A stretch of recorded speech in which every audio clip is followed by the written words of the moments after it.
Hi guys, and welcome back to my channel. Today we're gonna make a jacket, which I'm super excited about because I have like this kind of vision in my head for a full outfit, and I think it's gonna look super nice and very like elegant but cute in a way. So I guess you can imagine somewhat what I mean. I have this sketch right here, so that's the big plan, I guess, and you can also see in the background my mock-up, so there is a little bit of, you know, sneak peek already. As always, if you're interested in the pattern, the direct link will be in the description down below. That is the most direct way to support me and this channel and keep videos just like this one coming. So thank you so much if you head over there and purchase any of my patterns. That would help me out a lot. And obviously stay tuned for the tutorial. So let's get started.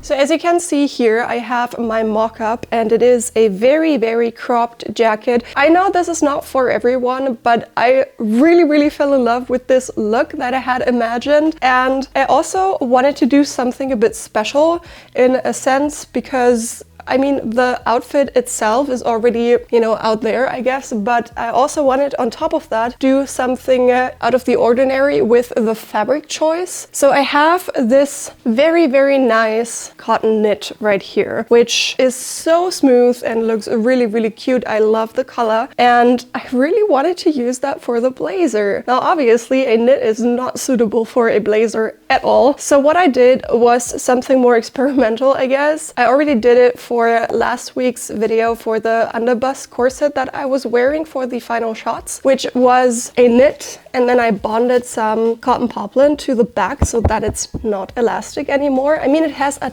teeny tiny bit of give, but I think that is helpful for the blazer design, especially in the back, because it is like cut out very high. It also has some strength to it. It's a little bit thicker because of all of the layers, obviously. So I figured that would be actually a really great material to work with. At least I hope. I haven't worked with it yet. I already cut out all of my pattern pieces right here. It took me the whole day yesterday, but I am super happy to be able to start. I also made this piece right here, which is silk bonded to, you know, this piece here. It is rather thick now. It's the, you know, collar that will be visible. I'm not sure if I should, you know, redo this some other way so that it's not as thick.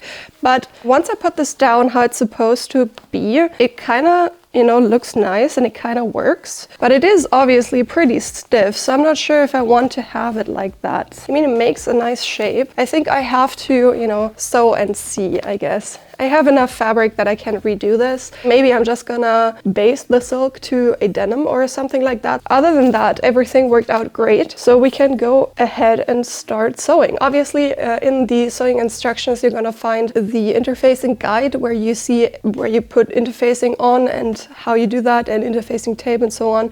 So do follow that. I made some shoulder pads, which I will be using for the final garment. They're pretty thick. I think they're like 2 centimeters high. So that is also something that you need to get. And with that, let's get started with the sewing process.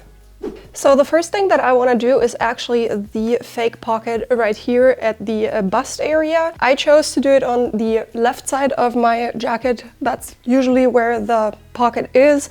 Obviously you can make it a real pocket. I don't really see a reason for that, as I'm really not going to use it. And I drew on the outlines of the pocket onto my front piece right here. This is how I did that. I just punched some holes into my pattern and then just did some dots for my corners and, you know, drew that thing in. And I have my pocket piping right here that I want to use. I'm going to do the pocket out of the silk, which you're going to find a pattern piece for that as well. So what we're going to do is to just fold it in half and also iron that piece so that it is nice and crisp.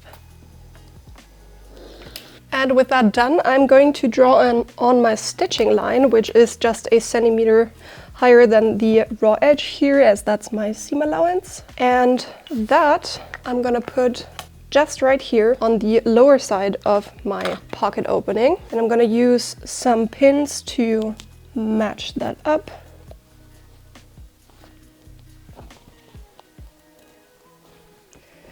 Like so, and I'm gonna sew right here. Probably it's also the best to also mark your starting and stopping points like this, and I'm gonna sew from here all the way to here with back tacking.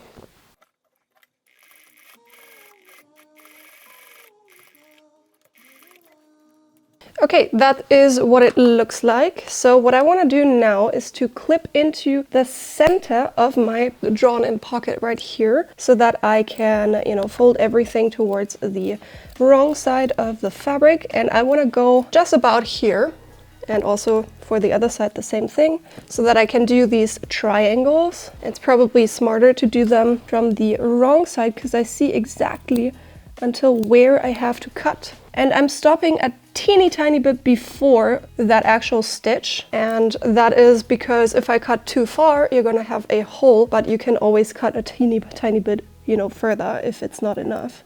And then I'm cutting also towards the corner point here and also here. And now I can put that piece through the opening. Sorry, my microphone just died, so I'm just gonna dub this right now while editing. So I just put the piping through the hole that we just cut, and as you can see here, after ironing, the hole actually wasn't big enough, so I'm clipping a teeny tiny bit further towards the corners so that the piping has enough room to lay flat.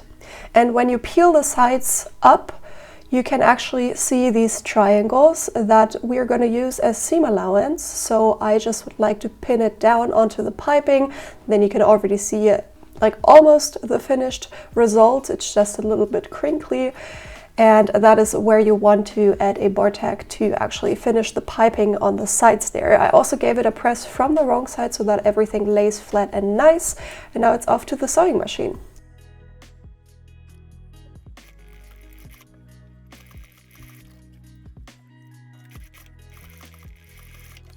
Okay, so now that that pocket is in place here, I have this scrap piece of, denim. That's what I basted onto my silk. So you just need some sort of, material. Ideally, it would be in the color of your shell fabric. I just flip it over to the wrong side of the fabric, and it's getting sewed right on top here. Now, if you want to, you can also do a pocket. You would just use a longer piece of material, then you can fold it and then sew it onto, this and this edge right here.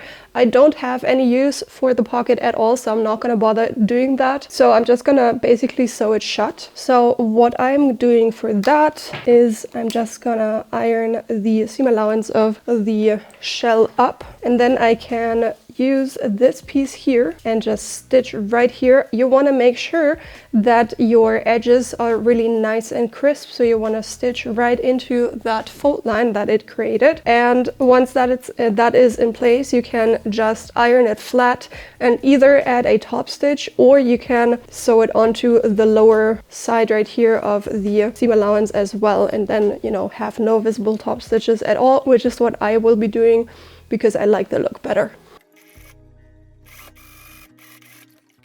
I changed my mind and used actually the blue silk because it would have been rather visible. Just a small peek inside here and it would have been bright white, which does not look nice. So I changed it to the blue, and now I can go ahead and peel this open right so. I also ironed it already. And I can pin the seam allowance to the actual facing of the pocket and then just sew this shut, and also sew all of this and the other side as well, of course, and then I can cut down everything so that it is neat and tidy.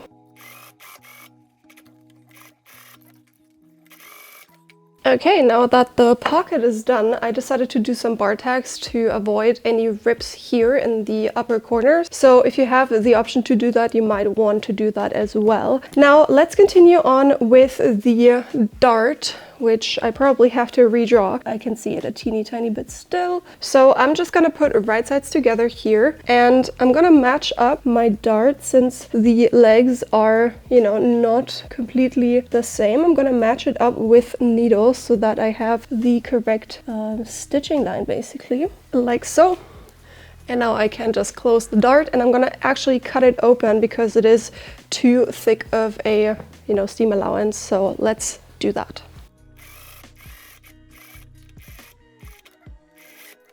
Cutting open the dart means exactly what it sounds like. I like to add seam allowance to the dart here and just do this. Once I iron the dart open, there's just this small piece up here that is just gonna be a tiny bit thicker. So let's iron the dart open. I like to use, a tailor's ham to do the bust area.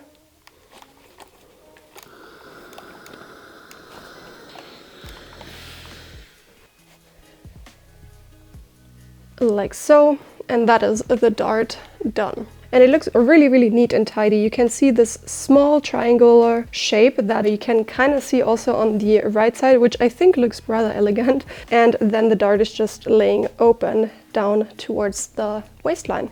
Let's continue with the back. And the back is interesting because I closed all of the waist darts that you would usually find in a jacket like that, and open it up to have a shoulder dart right here, just because, for the one reason, which is less fabric consumption. Like, if you were to open this up, it opens a huge dart right here towards the waist, and I don't see the necessity for using up so much fabric in the dart, basically. So I opted to do a teeny tiny dart up here in the shoulder, which also looks, I think, pretty elegant. So that is what I have drawn onto my wrong side of the fabric, and I'm gonna close these darts now as well, like so. So I'm just gonna iron these to the side. Doesn't really matter which side. And there is no use in actually cutting those open because they're so tiny. If I had done the waist darts, I would have also cut them open. Now with that done, we can actually put the shoulder seams together. So right sides of front and back pieces. The front is a teeny tiny bit smaller. That is so that the shoulder just lays a tiny bit better. So just ease them together. As you can see, it's like 5 millimeters to a centimeter. Just ease them together and close that seam. Now let's just iron it towards the back as per usual. And we can continue on with the sleeves, actually. I have two parted sleeves that first need to get sewn together right here at the sleeve dividing seam. So I'm just gonna put right sides together of both the upper and the lower sleeve, match them up, and iron open. Now let's iron the sleeves open.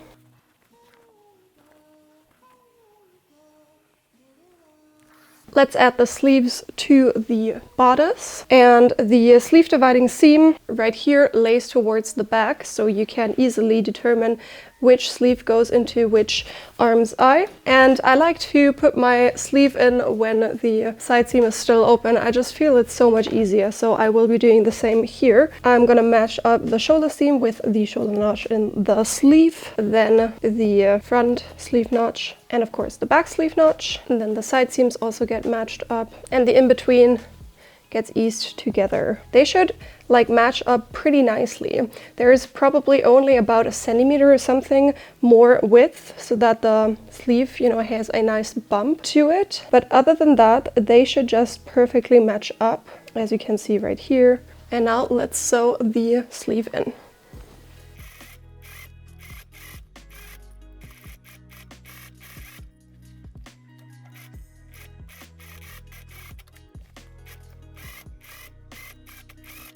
I clipped into the seam allowance of my arm's eye now, and now I'm gonna put the arm's eye over top of a very curved tailor's hem so that I can nicely iron all of the seam allowances into the sleeve.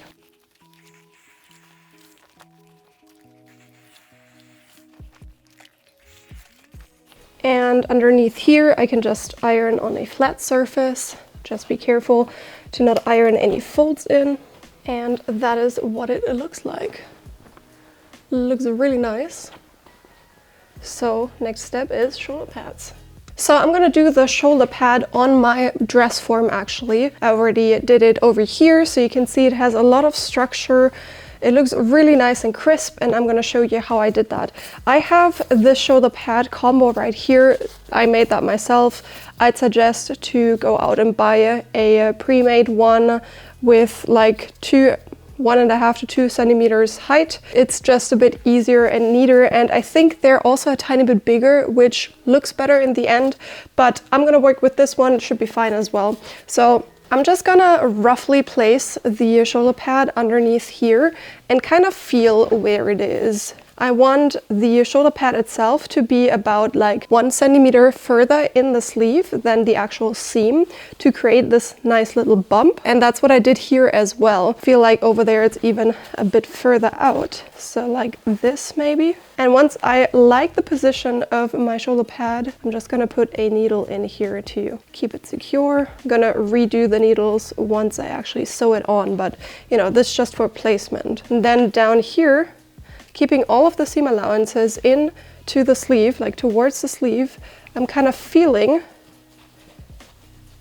where the shoulder pad is and how it needs to sit, while always like keeping this round curve as the piece will naturally fall in the end. Keeping the, you know, distance the same here. I'm gonna repeat the same thing here in the back. And now I'm actually interested whether I did it parallel. So in my other side right here, it kind of goes towards 0 centimeters into the sleeve, which I have to adjust over here.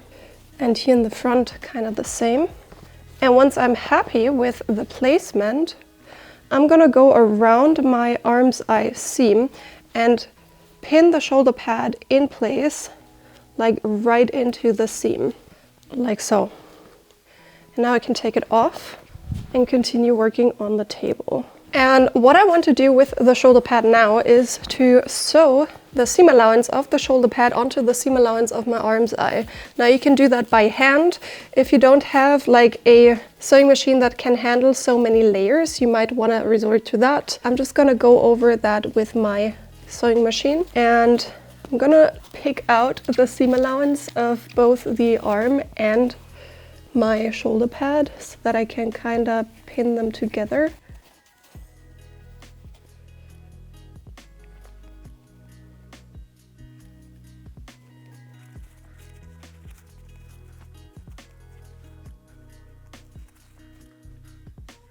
Like that, and I'm gonna go very carefully right here into the seam allowance, not any further than the stitching line obviously of my arm's eye, because that would be visible, but like right next to it. And I'm gonna try to sew the arm's eye seam allowance and my shoulder pad.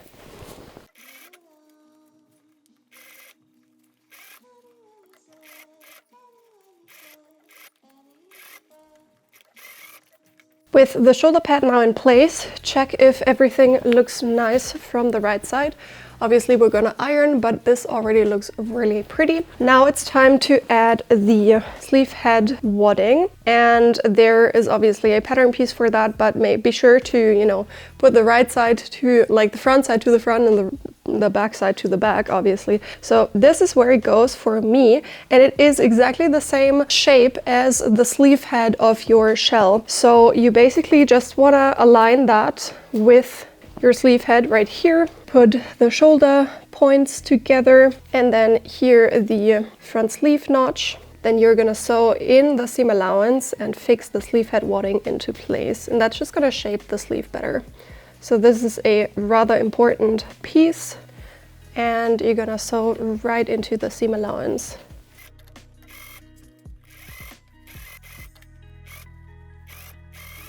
Now let's turn everything right sides over, and the sleeve head wadding more or less dictates, with, you know, the shoulder pad in place as well, the seam allowance going towards the sleeve. So that's a handy tiny little thing like so.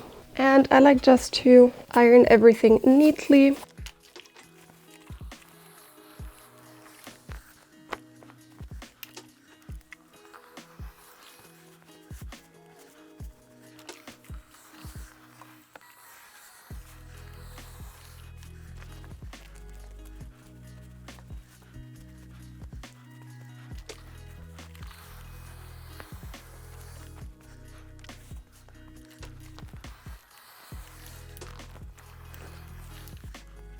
And I think that's all I want to do for the shoulder pads here.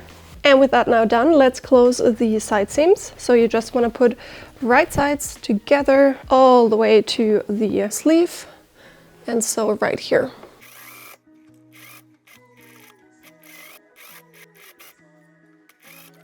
I like to iron my seam allowance open here, so I'm just going to put it onto my sleeve board and very carefully iron this down. And then I can turn everything right sides out. This is a magnet for like threads. Anyways, let's repeat the same for the other side. Last thing to do for the shell is to add the collar. So you want to go ahead and grab the inner collar, the one that lays on the bias, and the first thing that you want to do is close the center back. You can choose to do like top stitches or whatever you want. I'm not going to do any of that. So now the next thing is to actually sew this onto your neckline. And we have obviously the lapel right here. And this round area is the round area here. So that is just for your orientation so that you know which side goes where. I'm going to put right sides together and match up the center back with the notch in the back piece, and then just go around and match up all of the notches. So the shoulder notch right here, and then obviously also the notch here in the round area. And then right here, you're just gonna sew until this point here, like the stitching line here, which is like 1 centimeter measured in from both sides. You can use a marker and mark this spot, and also on this side here. These 2 points need to match up. So I'm going to use a needle to match both of these points up. So I have it like right through that point, and that's going to get, you know, matched up with the point here in the collar. And this edge right here, not the lapel edge, this edge needs to be lined up. So that's how I pin it, because we're going to stop right at that needle. And then for this edge, you probably need to cut into the front piece right here so that it opens up nicer and you can actually sew around that round area. It's just so much easier like that. As you can see, it just opens up, and now you can align everything. And you might want to do the same for the back neck area, like so. And then you can just align it with the collar here as well. And then you're going to repeat the same for the other side. And then you sew from that one needle that we marked all the way to the other point right here.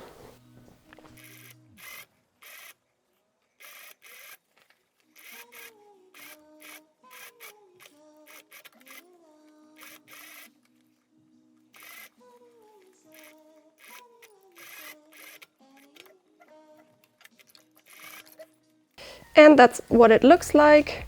So I want to iron all of the seam allowance into the collar, but to do that I actually have to cut into the seam allowance here at that corner, and we're just gonna clip into the lapel right towards where the stitches stop here, so that we can treat these as 2 different, you know, pieces, more or less, seam allowances, I guess, and same to the other side. And now we can iron everything into the collar.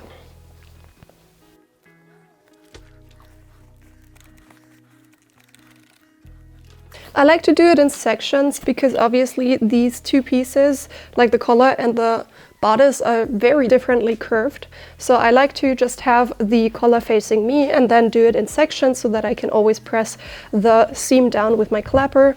And this way I can make sure to get, you know, the least amount of any kind of folds while ironing.